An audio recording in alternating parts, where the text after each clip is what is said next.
Hello नमस्कार दोस्तों, मैं सर सुनील पंजारिया और मैं आप सबका जो विद्यार्थी सीईटी की तैयारी करने वाले हैं, सीईटी जिसका एग्जाम अक्टूबर नवंबर के दिसंबर के अंदर तय हुआ है, उन सभी साथियों के लिए एक गोल्डन अपॉर्चुनिटी लेकर आया हूं। क्योंकि हमने पहले बात की थी कि जो हमारे सीईटी के एग्जाम में सबसे ज़्यादा इंपॉर्टेंस रखने वाले दो सब्जेक्ट हैं, साइंस और मैथ।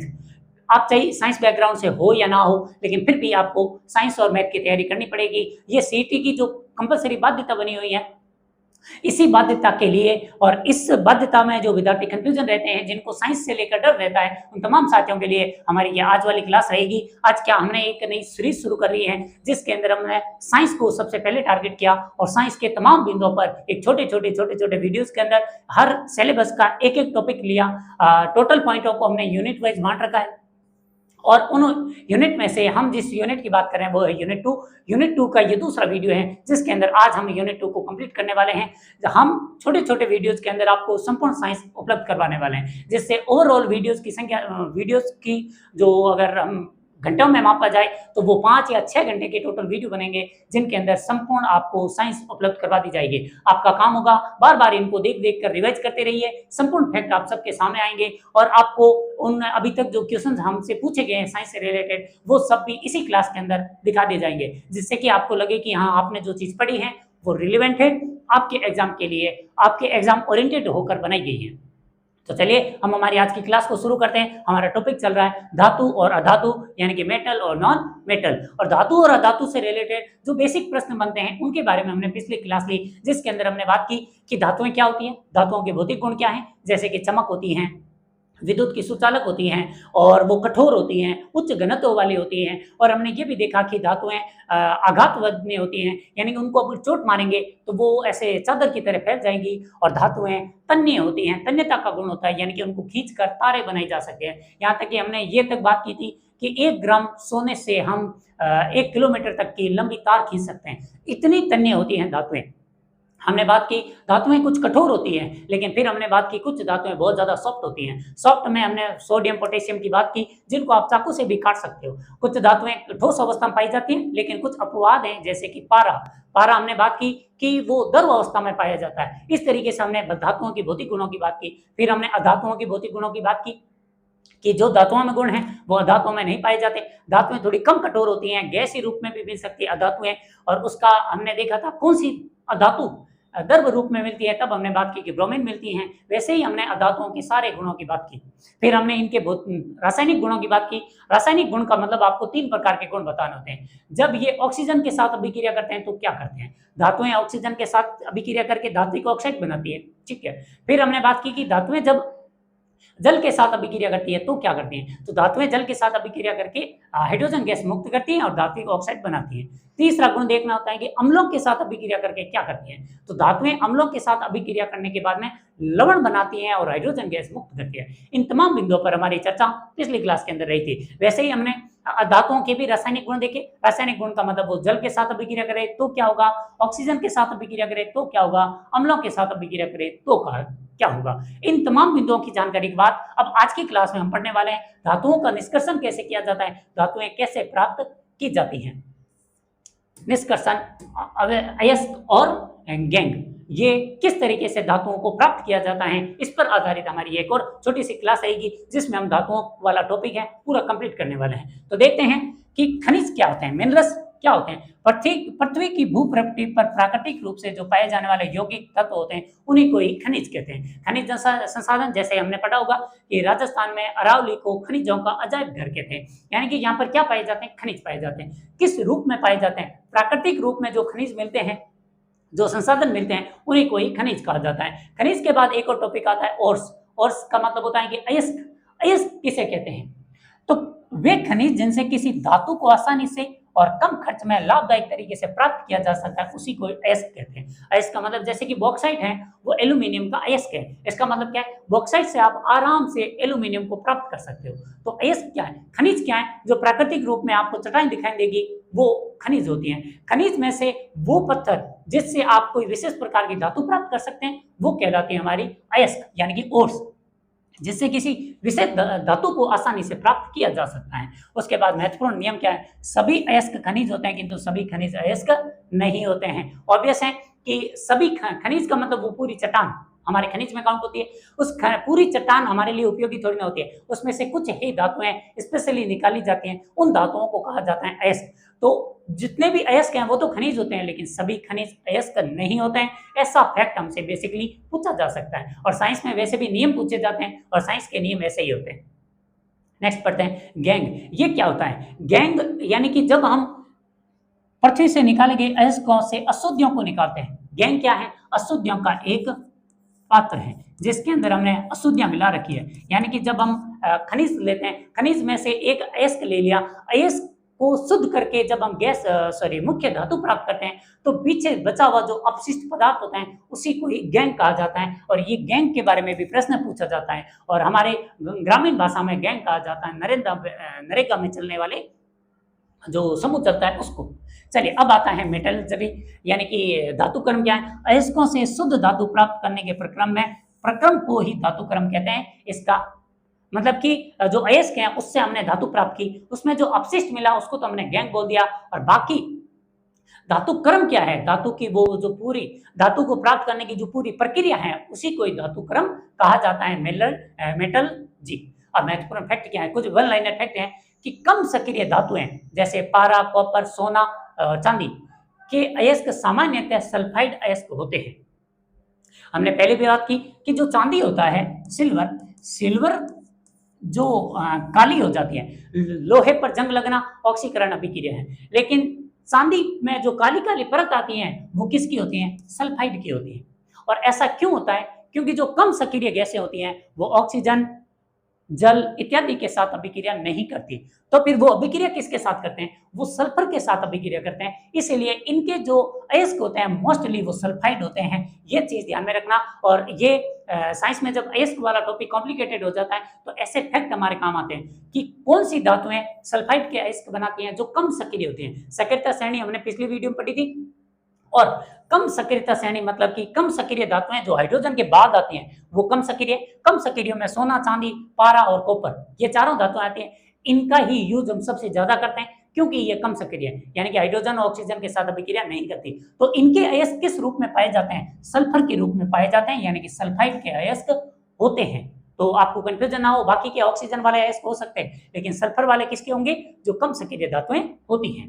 उसके बाद दूसरा है मध्यम सक्रिय, जो बीच वाली होते हैं, जैसे कि जिंक, आयरन, लेड के अयस्क कार्बोनेट और सल्फाइड के अयस्क होते हैं। कार्बोनेट और सल्फाइड का मतलब हुआ कि उसके अंदर या तो SO4, SO2, जैसे कि आपने नाम सुना होगा जिंक सल्फेट, तो ये इसका सल्फेट हो गया। यानी केवल सल्फर से नहीं, वो ऑक्सीजन और सल्फर दोनों के एक साथ, या फिर CaCO3, कार्बोनेट और सल्फेट के अयस्क मिलते हैं बीच वाली सक्रियता यौगिक होंगे। और सबसे ज्यादा जो सक्रिय गैसें हैं जैसे सोडियम, मैग्नीशियम, एल्यूमिनियम का निष्कर्षण उनके गलित क्लोराइड और ऑक्साइड के विद्युत अपघट्य से प्राप्त होता है। यानी कि जो सोडियम है, सोडियम हमें मिलता है NaCl के रूप में, मैग्नीशियम मिलता है MgCl2 के रूप में। यानी कि जो सबसे अधिक सक्रिय धातुएं होती हैं वो क्लोराइड के साथ या ऑक्सीजन के साथ अयस्क बना लेती हैं। ऑक्सीजन के साथ कैसे बनाएगी? जैसे कि सोडियम ने ऑक्सीजन के साथ सोडियम हाइड्रोक्साइड बना लिया।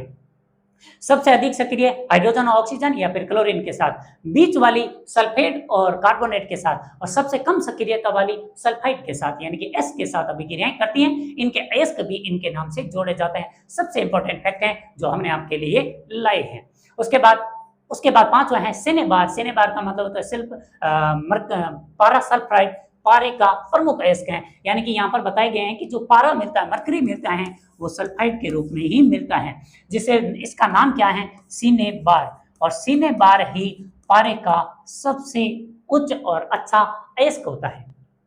यानी कि इस सिनेबार से, यानी कि जो पारा है इसके सल्फाइड से, जिसको सिनेबार बोला जाता है, सिनेबार से ही पारा प्राप्त किया जाता है। और लास्ट है बॉक्साइट है, वो एल्यूमिनियम का सबसे महत्वपूर्ण अयस्क है। यानी कि बॉक्साइट से हम क्या प्राप्त करेंगे? एल्यूमिनियम। सिनेबार से प्राप्त करेंगे पारा। ऐसा प्रश्न पूछा जाता है कि इससे सिनेबार से कौन सी धातु प्राप्त की जाती है? ध्यान में रखना, वो पारा होगी। बॉक्साइट से कौन सी धातु प्राप्त की जाती है? वो होगी हमारी एल्यूमिनियम। अब इन पर आधारित प्रश्न कैसे आए हैं वो भी देख लेते हैं। निम्नलिखित में से कौन सा कथन पूरी तरह से सत्य है? सभी खनिज अयस्क होते हैं? गलत। क्योंकि सभी अयस्क तो खनिज होते हैं, लेकिन सभी खनिज अयस्क नहीं होते। सभी अयस्क खनिज होते हैं, पूर्ण रूप से सत्य बात है। खनिज और अयस्क एक ही हैं? जी नहीं।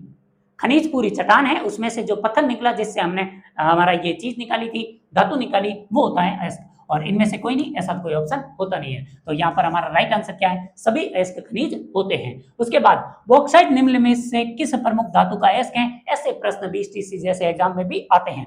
तो बॉक्साइट से क्या प्राप्त करते हो आप? एल्यूमिनियम प्राप्त किया जाता है। और सीने बार किस धातु का अयस्क है? सीने बार हमारा अभी आप पढ़ कर आ रहे हो पारे का, यानी कि मरकरी का ही अयस्क होता है। चलिए अब आता है रोस्टिंग और कैल्सिनेशन, यानी कि भर्जन निकालने की जो प्रक्रिया है वो क्या है। उसमें जो स्टेप आता है, उसमें पहला स्टेप है भर्जन का। भर्जन का मतलब है सल्फाइड के जो अयस्क हैं, सल्फाइड के अयस्क कौन बनाएगा? जो कम सक्रिय धातुएं होती हैं। कम सक्रिय कौन? कॉपर, पारा, सोना और चांदी। जो कम सक्रिय धातु होती है वो बनाती है सल्फाइड।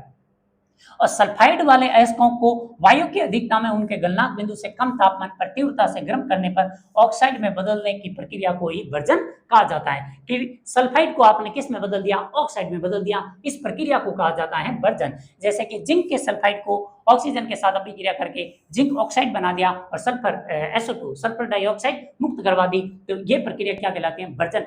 भर्जन का मतलब हुआ सल्फाइड का ऑक्साइड बनाना।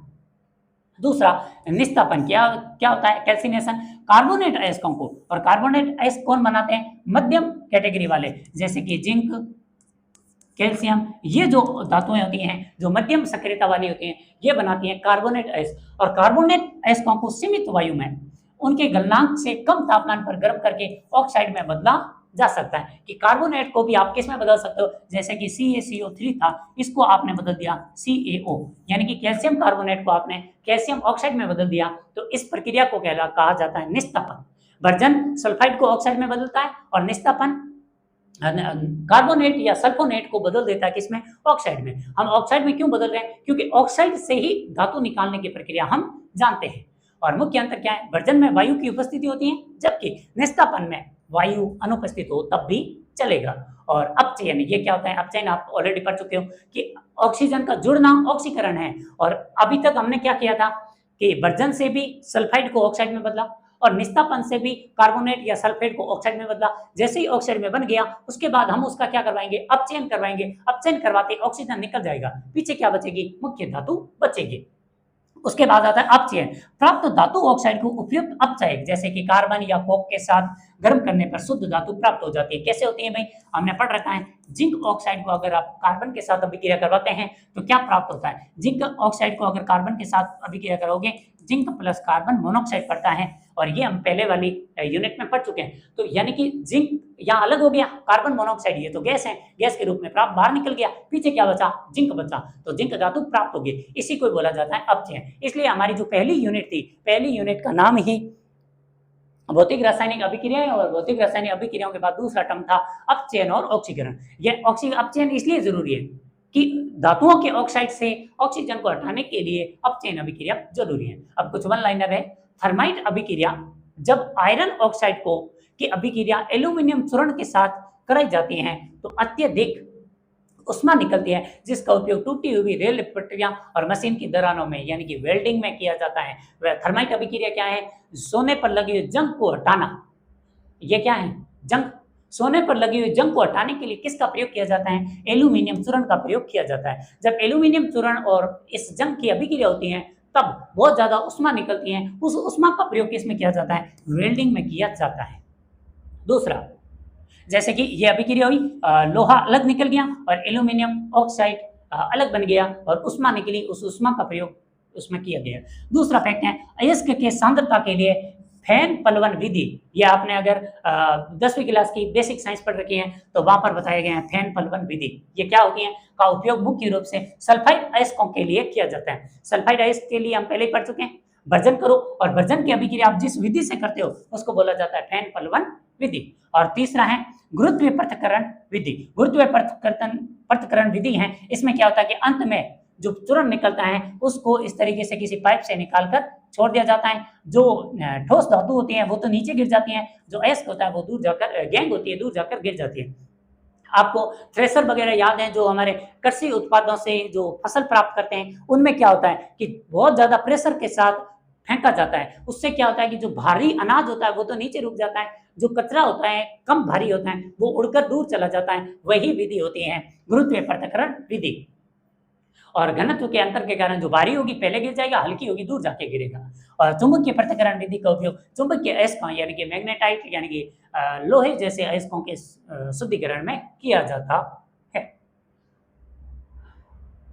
चलिए नेक्स्ट चलते हैं, धातुओं का परिष्करण और संक्षारण। धातुओं का परिष्करण का मतलब होता है शुद्धिकरण करना, रिफाइन करना। विद्युत अपघटन और शुद्धिकरण होता है विद्युत अपघटन विधि द्वारा। अधिकांश शुद्ध धातुएं जैसे कॉपर, जिंक, टिन, सोना, चांदी इसी विधि से शुद्ध किया जाता है। विद्युत अपघटन विधि में क्या होता है कि दो इलेक्ट्रोड होते हैं, एक को एनोड बोला जाता है, दूसरे को कैथोड बोला जाता है। जब आप विद्युत धारा प्रवाहित करोगे विद्युत अपघटन में, तो जो धनायन वाली धातु होगी वो कैथोड पर चली जाएगी, ऋणायन वाली एनोड पर आकर जम जाएगी। इस तरीके से शुद्ध किया जा सकता है। तो इस प्रक्रिया में अशुद्ध धातु को एनोड पर तथा शुद्ध धातु की पतली पट्टी को कैथोड पर रखा जाता है और विद्युत अपघटन के रूप में उसी धातु का लवणीय विलयन लिया जाता है। एनोड पंख का मतलब होता है कि विद्युत अपघटन के दौरान एनोड के नीचे अशुद्ध धातु गंदगी या जिसे गैंग बोला जाता है वो बच जाएगी और कैथोड के पास शुद्ध धातु पहुंच जाएगी। संक्षारण धातुओं का वायुमंडल में ऑक्सीजन के साथ अभिक्रिया करके जंग लग जाना क्या कहलाता है? संक्षारण कहलाता है। जैसे लोहे पर जंग लगना, ये हम पढ़ चुके हैं। चांदी की वस्तु पर सिल्वर सल्फाइड बन जाना जिससे कि काली हो जाएगी। तांबे के बर्तन और मूर्तियों में हरे रंग का कॉपर कार्बोनेट बन जाता है। और लोहे की जंग को बचाने के लिए गैल्वेनीकरण किया जाता है। गैल्वेनीकरण का मतलब होता है जिंक की परत लगाई जाती है। यहाँ पर लिखा गया है लोहे पर जस्ते की यानी कि जिंक की पतली परत चढ़ा दी जाती है। और यसद लेपन और पेंटिंग ग्रेसिंग संसारण रोकने के लिए उपाय हैं। ये बातें हम पहले वाली यूनिट पर कर चुके हैं। अब इस पर आधारित प्रश्न कैसे बनते हैं? लोहे को जंग से बचाने के लिए उस पर किस धातु की परत चढ़ाने की प्रक्रिया गैल्वेनीकरण कहलाती है? ये कोई और नहीं, केवल और केवल क्या है? जिंक धातु। उसके बाद थर्माइट वेल्डिंग में आयरन ऑक्साइड के साथ किस धातु का चूर्ण मिलाया जाता है? अभी अभी पढ़कर आ रहे हो वो कौन सी होती है? एल्यूमिनियम। एल्यूमिनियम का चूर्ण लगाने पर जो आपको तो ये ध्यान में रखना है, थर्माइट अभिक्रिया क्या है? लोहे पर से उसके ऑक्साइड को हटाना। चांदी की वस्तुएं हवा में खुला छोड़ने पर किसके कारण काली पड़ जाती हैं? चांदी की वस्तुएं किसके कारण काली पड़ती हैं भाई? सिल्वर सल्फाइड के कारण चांदी पर काली परत आ जाती है। उसके बाद अब मिश्र धातुएं, ये सबसे इंपॉर्टेंट में से आता है क्योंकि मिश्र धातुओं के बारे में बेसिक प्रश्न आता है, ये किन किन की मिश्र धातु होती हैं। तो मिश्र धातुओं के बारे में देख लेते हैं। मिश्र धातु दो या दो से अधिक धातुओं से मिलकर एक समांगी मिश्रण से जो धातु बनाई जाती है उसको मिश्र धातु कहते हैं। और मिश्र धातुओं में मूल धातु की तुलना में ये सारे गुण बढ़ जाते हैं। संक्षारण कठोरता बढ़ जाती है, संक्षारण के प्रति प्रतिरोधकता बढ़ जाती है और उसकी तन्यता का गुण भी बढ़ जाती है। जैसे कि स्टेनलेस स्टील है वो कभी काला होता ही नहीं है, जंग लगती ही नहीं उस पर, और सबसे ज्यादा कठोर में से एक होता है। अब उसमें से ये तो मिश्र धातुओं की बेसिक परिभाषा है जो हर कोई बंदा जानता है। याद क्या रखना है, कौन सी धातु किसकी मिश्र धातु है, मोस्ट इंपॉर्टेंट चीज यही है। पहला है कॉपर और जिंक को बनाने से जो बनता है उसको बोला जाता है पीतल। पीतल किससे बनता है भाई? कॉपर और जिंक को जोड़ने से बनता है। पीतल का यूज तो आप जानते ही हो। कांसा क्या है? जिंक, कॉपर और टिन को मिलाने पर कॉपर प्लस टिन ये बनता है कांसा। और आप जब राजस्थान का इतिहास या इंडिया का हिस्ट्री पढ़ते हो, एंशिएंट हिस्ट्री प्राचीन सभ्यता, तब आता है कि कांस्य युगीन सभ्यता। उस कांस्य युगीन सभ्यता में क्या क्या था? कॉपर था और टिन भी था। उसके बाद एक शब्द आता है सोल्डर। ये सोल्डर क्या होता है? सीसा और टिन को मिलाने से बनता है, बहुत कम गलनांक का होता है। इसका उपयोग तारों को जोड़ने में किया जाता है। किसका? सोल्डर का प्रयोग किया जाता है, सबसे कम गलनांक। सोल्डर क्या होता है? आपने वो पतली पतली तार देखी होगी जिसको कॉये से गर्म करने पर वो पिघल कर एक बूंद बन जाती है और उसको कुछ भी छोटी छोटी तारें टूट जाती हैं, उनको जोड़ने में काम लिया जाता है, उसी को कहा जाता है सोल्डर। आप मोबाइल वगैरह रिपेयरिंग वालों की दुकान में देखोगे वो पतली पतली तार होती हैं, उसको सोल्डर कहा जाता है। ये सोल्डर का उपयोग क्या है कि इसका गलनांक बहुत कम होता है, थोड़ा सा गर्म करते ही वो पिघल जाती है, इसलिए इसका उपयोग तारों को जोड़ने में किया जाता है। ये सोल्डर, कांसा और पीतल आपको याद होना चाहिए। कुछ और हैं वो भी देख लीजिए। स्टेनलेस स्टील हम बात कर चुके हैं। लोहे में क्रोमियम और निकेल और कार्बन चारों धातुओं को मिलाने पर ऐसी धातु मिलेगी आपको मिश्र धातु, जिस पर कभी और कभी भी जंग नहीं लगेगी। हमेशा वो जैसी दिखाई देती हैं वैसी ही रहेगी। जैसे कि आपके घर में छोटे छोटे उपकरण जैसे कि शेविंग वाली जो मशीन आती हैं, इन पर छोटी छोटी जो ब्लेड आती हैं, पातियां आती है, उनको देखना, वो होती है स्टेनलेस स्टील की। और स्टेनलेस स्टील की ऐसी होती है कि इन चीज़ों में ये सारी चीज़ें मिलाई जाती हैं, इस पर कभी भी जंग नहीं लगेगा। आपसे तो ऐसा बेसिक प्रश्न भी पूछा जा सकता है कि इनमें से किस धातु पर कभी जंग नहीं लगेगी। ऑप्शन में एक स्टेनलेस स्टील भी होगा और इस पर कभी नहीं लगती। अमलगम, अमलगम का मतलब होता है किसी मिश्र धातु में एक धातु अनिवार्य रूप से पारा होनी चाहिए और पारे को किसी धातु के साथ मिश्रित करना क्या कहलाता है? अमलगम कहलाता है। और हमारे यहाँ तो अमलगम कुछ और ही होता होगा। देखते हैं, सोना अत्यंत नरम, 24 कैरेट का जो सोना होता है वो पिघल सकता है थोड़ी बहुत गर्मी में भी, इसलिए आभूषण बनाने के लिए उसमें थोड़ा कॉपर या चांदी मिलाकर 22 कैरेट का बनाया जाता है। हम जनरली जो खरीदते हैं वो 18 कैरेट के आसपास का होता है और वर्तमान में तो वो भी खरीदने का हमारा मन नहीं होता है। और उसके बाद है ड्यूरालुमिन, एल्यूमिनियम, कॉपर, मैग्नीशियम और मैंगनीज। इसका उपयोग हवाई जहाज के पुर्जे बनाने में किया जाता है क्योंकि ये थोड़ा हल्का होता है। एल्यूमिनियम खुद भी हल्का होता है, तो एल्यूमिनियम की चीज़ों का उपयोग किया जाता है हवाई जहाज के पुर्जे बनाने में। और gun metal, copper, tin, zinc और बंदूकें और बीरिंग बनाने में किसका प्रयोग किया जाता है? गन मेटल का। और जो गन मेटल होती हैं वो कॉपर, टिन और जिंक की मिश्रित होती हैं। कॉपर, टिन और जिंक के मिश्रण से बनती हैं गन मेटल, या इसे बोल सकते हो कांसे में जिंक मिलाने से बनती है कॉपर मेटल। ये आपको पूरी की पूरी स्लाइड आपको कंठस्थ होनी चाहिए। उसके बाद एक और है धातुओं में अधातुओं के यौगिक और उनके दैनिक जीवन में उपयोग। उसमें सबसे पहले आता है कार्बन के अपरूप। कार्बन के हम 10वीं क्लास में मुख्यतः 3 अपरूप पढ़ते हैं, हीरा, ग्रेफाइट और फुलरिन। और वर्तमान की जो दुनिया है जिसमें आपने नाम सुना होगा नैनो टेक्नोलॉजी, नैनो टेक्नोलॉजी का आधार स्तंभ है ये फुलरिन, जो आगे कहीं नाम आने वाला है। हीरा दुनिया का सबसे कठोरतम पदार्थ है और ये विद्युत का कैसा होता है? कुचालक। जबकि ग्रेफाइट एक सुचालक पदार्थ है और इससे पेंसिल की लीड बनाई जाती है, ये बहुत सॉफ्ट धातु होती हैं। और सल्फर, इसका उपयोग रबर के वल्कनीकरण में किया जाता है, हम पढ़ चुके हैं बचपन में। फॉस्फोरस, इसका उपयोग किया जाता है माचिस बनाने में। और जो कई बार है ना जहाँ शो होते हैं, थिएटर लगते हैं, वहां पर आपने देखा होगा कि एक आग का गोला फेंका जाता है, हाथों हाथ गायब हो जाता है, वो किसका होता है? वो इस सल्फर का, फॉस्फोरस का ही होता है। फॉस्फोरस का उपयोग दिया जलाई यानी कि माचिस बनाने में और फॉस्फोरस का उपयोग सुरक्षा माचिस बनाने में भी किया जाता है। और नाइट्रोजन, पौधों की वृद्धि में यूरिया और उर्वरक के रूप में किसका प्रयोग किया जाता है? नाइट्रोजन का प्रयोग किया जाता है। और चिप्स के पैकेटों को ऑक्सीकरण रोकने के लिए भी नाइट्रोजन का उपयोग किया जाता है। बढ़िया बात है। कुछ वन लाइनर क्या है? क्लोरीन एक पीली हरी गैस है, इसका उपयोग पेयजल को शुद्धिकरण में किया जाता है। आपको कई बार देखा होगा कि जो पानी आता है वो बहुत ज्यादा गंदा आता है, अजीब सी बदबू स्मेल मारता है, वो किसकी वजह से होता है? इस क्लोरीन की वजह से होता है। और जबकि फ्लोरीन की मात्रा पानी में बढ़ जाने की वजह से कुबड़ बन जाते हैं, जिसको राजस्थान में जहां पर पाया जाता है उसको नाम दिया जाता है कुबड़ पट्टी। आप कमेंट सेक्शन में बता सकते हो कुबड़ पट्टी किस क्षेत्र को कहा जाता है। उसके बाद ऑक्सीजन श्वसन क्रिया के लिए अनिवार्य है, प्राणवायु होती है। हाइड्रोजन ब्रह्मांड में सबसे हल्का तत्व है और इसे भविष्य का ईंधन कहा जाता है। आपने नाम सुने होंगे, आजकल हाइड्रोजन बस आने लगी।